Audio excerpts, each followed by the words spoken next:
In the sun-drenched suburbs of Evergreen Heights, a quiet enclave on the outskirts of Atlanta, Georgia, where manicured lawns stretched like emerald carpets and white picket fences whispered tales of perfect domesticity, Marcus Thompson pulled his sleek silver sedan into the driveway of his new home.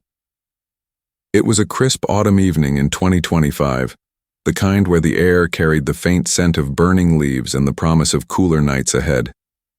Marcus, a tall, broad-shouldered man in his mid-40s with deep mahogany skin and a neatly trimmed beard, had just wrapped up a grueling day at work. His mind was already drifting to the warmth inside, his wife Alicia's homemade lasagna waiting on the stove, his son Jamal's excited recounting of his soccer practice, and his daughter Maya's latest artwork from school.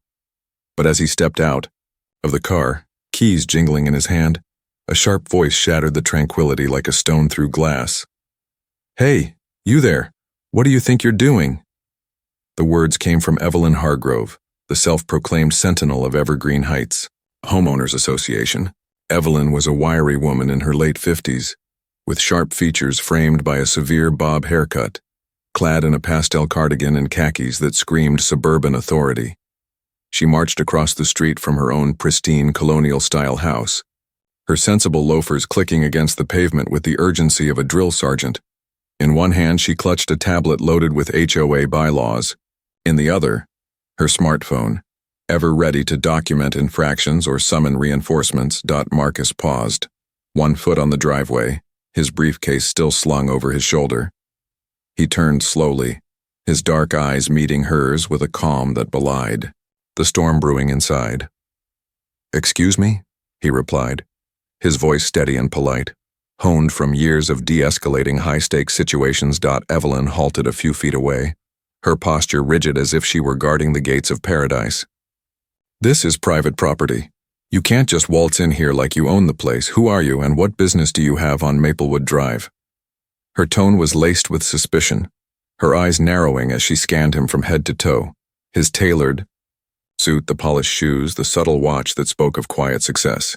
To Evelyn, who had lived in Evergreen Heights for over 3 decades and risen through the HOA ranks by enforcing every rule from grass height to holiday decorations, anything out of the ordinary was a threat. And Marcus, with his unfamiliar face and confident demeanor, didn't fit her meticulously curated vision of the neighborhood. A faint smile tugged at the corner of Marcus's lips, though it didn't reach his eyes. He had encountered this before. The subtle, and sometimes not so subtle, undercurrents of bias that rippled through places like this. But he had learned long ago that patience was a weapon sharper than anger. "Ma'am, I do own this place. My family and I moved in about 6 weeks ago. Name's Marcus Thompson. Pleasure to meet you." He extended a hand, but Evelyn recoiled slightly as if the gesture were an affront. "Don't ma'am me," she snapped, her voice rising just enough to draw attention from nearby homes. Curtains twitched in windows, and a couple of neighbors, Mr. and Mrs. Patel from next door, peered out from their porch, their evening tea forgotten. "I've got the full roster of residents right here." She tapped her tablet emphatically. "And there's no Thompson listed. If you're some kind of squatter or delivery guy playing games, I'll have you removed faster than you can blink. This community has standards, rules that keep it safe and respectable." Marcus lowered his hand, his expression unchanging. Inside, a familiar resolve stirred. He wasn't just any man. He was Special Agent Marcus Thompson of the FBI's Atlanta field office, a veteran of undercover operations, cybercrime busts, and counterterrorism task forces. His career had taken him from the bustling streets of Chicago, where he grew up in a modest apartment with dreams bigger than the skyline, to the corridors of power in Washington, D.C. He had faced down armed suspects, navigated treacherous negotiations, and uncovered plots that could have shaken the nation. But here, in this quiet suburb he had chosen for its promise of peace, a place to raise Jamal and Maya away from the chaos of his job, he was reduced to defending his right to exist on his own doorstep. "Look," Marcus said evenly, setting his briefcase down on the hood of his car. "I can show you the closing documents if you'd like, or you can check with the county records office. It's all public. We bought this house fair and square after saving for years. My wife Alicia is a teacher at the local elementary school, and our kids are enrolled right here in the district. Evelyn huffed, her cheeks flushing with indignation. Public records? Oh, please. Anyone can forge those these days. I've seen it, all. People trying to sneak in, disrupt the harmony we've built. This isn't just about a house, it's about preserving our way of life. Her words hung heavy, laced with an unspoken implication that Marcus, by virtue of his appearance, threatened that way of life. She glanced around, noticing the growing audience. Old Mr. Jenkins from down the block had shuffled out with his cane, and the young couple, the Harrisons, were filming discreetly from their lawn. Emboldened, Evelyn raised her voice. If you really lived here, why haven't I seen you at the HOA meetings? Why no welcome wagon from you? Suspicious, if you ask me. The accusation stung, but Marcus drew on the discipline that had carried him through FBI training at Quantico, where he had been one of the few black recruits in his class, proving his worth against odds stacked higher than the obstacle courses. He remembered the motivational speeches from his mentors, the ones who had risen through the ranks despite systemic barriers. Strength isn't in the fight, it's in the stand you take when no one's watching. Here, everyone was watching, and Marcus chose to stand firm. I've been busy settling in, ma'am. Work keeps me on the road, but I assure you we're here to stay and contribute positively. Evelyn's eyes darted to his car, noting the out-of-state plates he hadn't yet changed. Busy, huh? With what? And those plates. Illinois. This is Georgia territory. You're not fooling anyone. She pulled out her phone, her fingers flying across the screen. I'm documenting this, and if you don't leave right now, I'll call the authorities. We don't tolerate intruders. The word intruders echoed in Marcus's mind, a reminder of the countless profiles he had studied in his FBI work, cases where prejudice led to injustice, where assumptions escalated into tragedy. He thought of his own journey, orphaned young, raised by a grandmother who instilled in him the value of education and integrity. Scholarships had gotten him through college, and sheer grit had landed him in the bureau.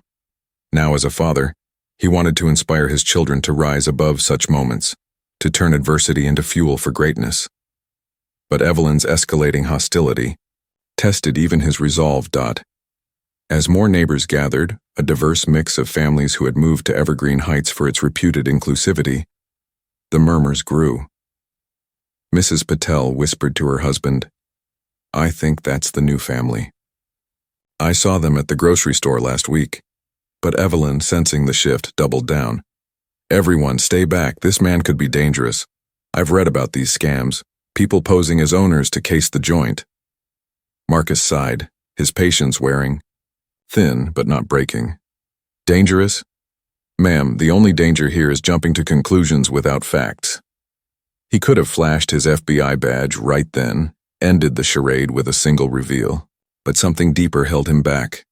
A desire to expose the flaw in her logic, to let the moment unfold and teach a lesson not just to her, but to the watching community. In his line of work, revelations carried weight when timed right. Evelyn, undeterred, hit the call button on her phone. Yes, 911? I need police at 142 Maplewood Drive. There's a suspicious individual trespassing on private property. He's refusing to identify himself properly. As she spoke, her voice carried triumph, as if she had just thwarted a major crime. The neighbors gasped collectively. Mr. Jenkins shook his head. Evelyn, you're overreacting, let the man be. But she ignored him, her gaze locked on Marcus like a hawk on prey. Marcus crossed his arms, leaning against his car. All right then. Let's wait for the officers. But remember, ma'am, truth has a way of coming out, no matter how hard you try to bury it. As the distant wail of sirens began to pierce the evening air, the stage was set for a confrontation that would ripple far beyond this driveway. Little did Evelyn know, the man she had targeted was no ordinary homeowner. He was a guardian of justice in his own right, and this encounter would soon become a catalyst for change in Evergreen Heights. The sirens drew nearer, casting an ominous glow over the gathering dusk. Marcus stood his ground, his mind racing through strategies, not unlike the tactical plans he devised in FBI briefings. He thought of Jamal and Maya inside, oblivious for now, and vowed silently to turn this into a story of empowerment for them. Evelyn, meanwhile, paced triumphantly, her tablet, now recording the scene. The neighbors formed a loose semicircle, phones out, capturing what promised to be the neighborhood's most talked-about event. Tension thickened like fog, but beneath it simmered the seeds of inspiration, a reminder that dignity in the face of injustice could inspire a community to question, to grow, and to unite. As the police cruiser pulled up, lights flashing, Officer Lena Vasquez and her partner, Officer Jamal Reed, stepped out, their expressions neutral but alert. Evelyn rushed forward. "Officers, thank goodness, this man is trespassing. He claims to live here, but I know better. Arrest him." Officer Vasquez held up a hand. "Ma'am, step back, sir. Can you tell us what's going on?" Marcus met her gaze steadily. "I'm Marcus Thompson, and this is my home. I've got nothing to hide." But as Evelyn interjected again, insisting on his guilt, the real test began. Unbeknownst to her, Marcus's FBI credentials were tucked in his wallet, ready to flip the script. This was just the beginning of a tale that would motivate not just one man, but an entire neighborhood to confront their biases and embrace true community spirit. The red and blue lights from the police cruiser painted erratic patterns across the faces of the assembled neighbors, turning the once serene Maplewood Drive into a makeshift theater of conflict. Officer Lena Vasquez, a seasoned veteran with a no-nonsense demeanor shaped by years patrolling Atlanta's diverse districts, approached Marcus with measured steps. Her partner, Officer Jamal Reed, a younger recruit with a keen eye for detail, hung back slightly, scanning the crowd for any signs of escalation. Evelyn Hargrove, emboldened by their arrival, pointed accusatorily at Marcus. "See? He's still standing there like he owns the place. Officers, do your duty. Remove this intruder before he causes more trouble." Marcus remained composed, his arms loosely at his sides, a posture that conveyed confidence without aggression. He had trained for moments like this, not in suburban driveways, but in high-pressure simulations at the FBI Academy. There, he had learned that de-escalation started with self-control, a lesson reinforced by real-world ops where a single wrong move could unravel everything. "Officers," he said calmly, "I'm happy to cooperate. My name is Marcus Thompson. This is my residence. I can provide proof if needed." Officer Vasquez nodded, her voice firm but fair. "All right, Mr. Thompson, let's start with some ID. And ma'am," she turned to Evelyn, "please lower your voice and let us handle this." Evelyn bristled, her cardigan suddenly feeling too tight. "Lower my voice? I'm the one who called you. As HOA president, it's my responsibility to protect this community. He's not on any of our lists, I've checked. And look at him, refusing to budge. That's suspicious behavior if I've ever seen it." The crowd murmured in agreement and dissent. Mrs. Patel, clutching her shawl against the cooling evening, whispered to her husband, "This is ridiculous. We waved to them when they moved in." But others, longtime residents loyal to Evelyn's iron-fisted rule, nodded along. Mr. Jenkins leaned on his cane, muttering, "Evelyn's gone too far this time. That family's harmless." As Marcus reached for his wallet, he paused, considering the optics. Flashing his FBI badge now might end the standoff, but it would also rob the moment of its potential to educate. In his career, he had seen how revelations could spark change, like the time he led a task force that exposed a corruption ring in a small town, inspiring locals to demand accountability. Here in microcosm was a chance to highlight the perils of unchecked prejudice. "Before I show you my license," he said to Vasquez, "I'd like to ask why it's necessary. I've committed no crime.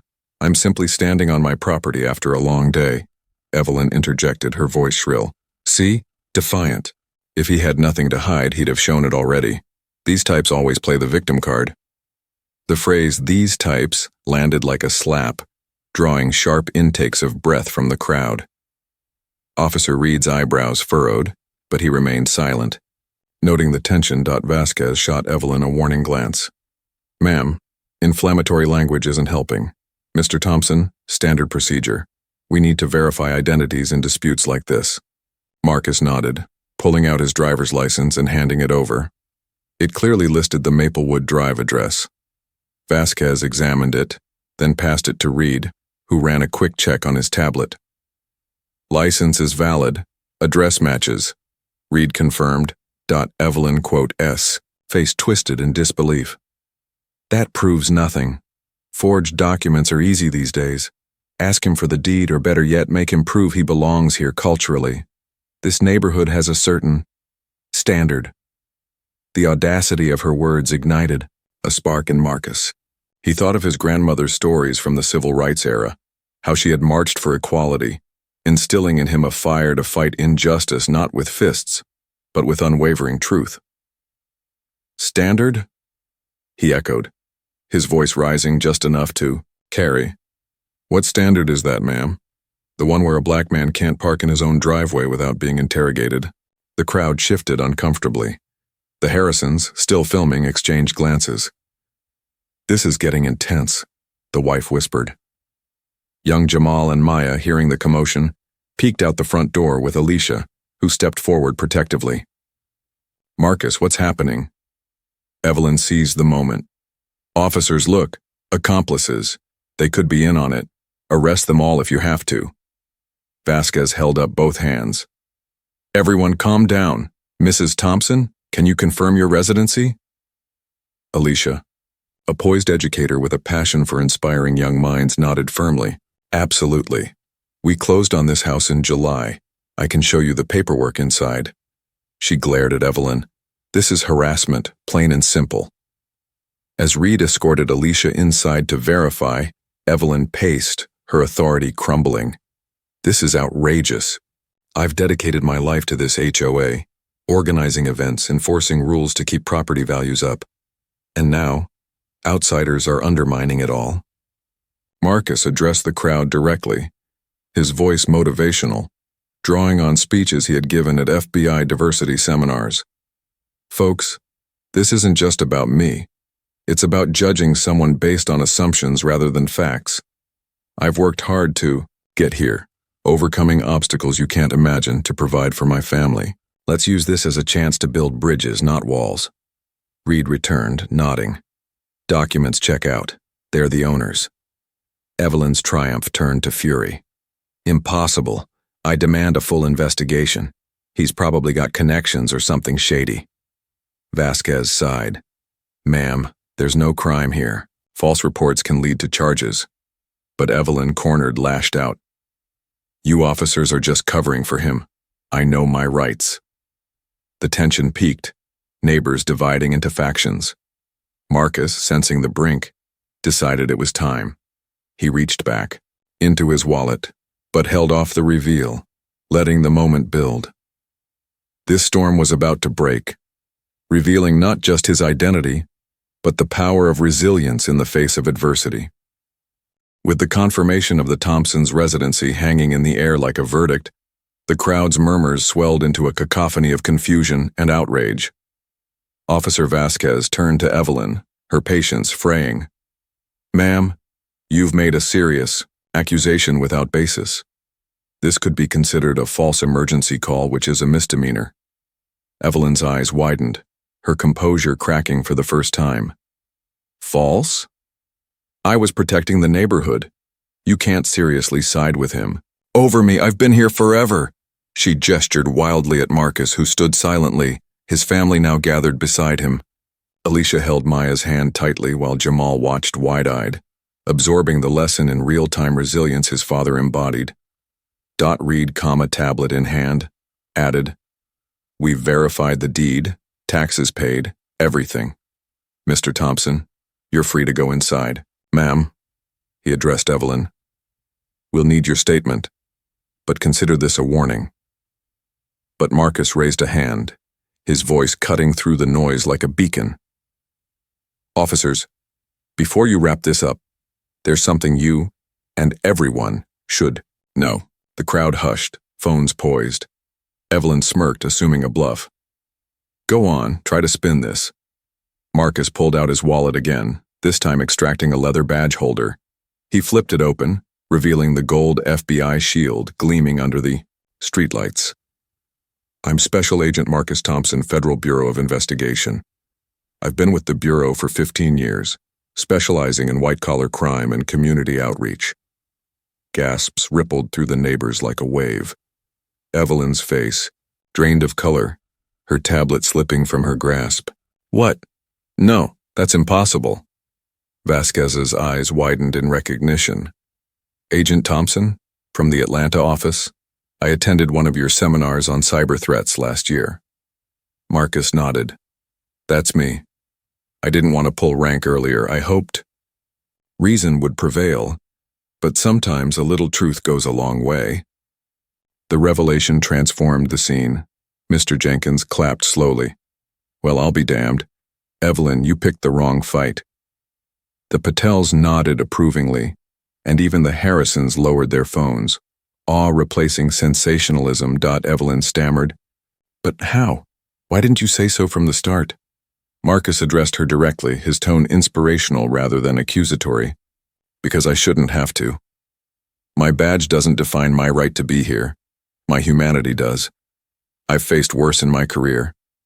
Busting rings that prey on the vulnerable, protecting communities from unseen dangers. But moments like this, they remind me why I do it. To inspire change, to show that standing tall against bias builds stronger societies. Alicia beamed with pride, hugging the kids. Marcus has always taught us that true strength is in empathy, even when it's hard. The officers conferred, deciding no charges for Evelyn but a stern lecture. As they departed, neighbors approached Marcus, offering apologies and handshakes. Sorry for not speaking up sooner, Mrs. Patel said. You've inspired us to do better. Evelyn, humiliated, slunk away, but Marcus called after her. Miss Hargrove, let's talk tomorrow. Maybe we can reform the HOA together, make it inclusive. The night ended with the Thompsons hosting an impromptu gathering, sharing stories that motivated the crowd. Marcus's rise from humble beginnings, his FBI triumphs, and visions for a united neighborhood. The revelation wasn't just a twist, it was a dawn of inspiration, proving that one person's stand could illuminate paths for many. In the weeks following the driveway standoff, Evergreen Heights underwent a quiet revolution, sparked by Marcus Thompson's unyielding grace. The once divided neighbors rallied around themes of unity and understanding, turning a moment of conflict into a foundation for lasting inspiration. Marcus, ever the agent of change, channeled his FBI expertise into community workshops on bias, awareness, and conflict resolution, drawing crowds eager to learn. Evelyn, initially defensive, attended one session anonymously. Marcus's stories, of overcoming discrimination to lead major investigations, resonated, leading to a private apology. I was wrong, she admitted. Fear blinded me.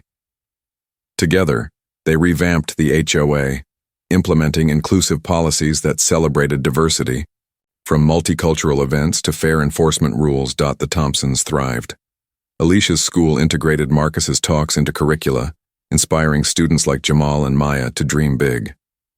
Jamal started a youth group on resilience, while Maya created art depicting community harmony. Years later, the incident became legend, a motivational tale retold at gatherings.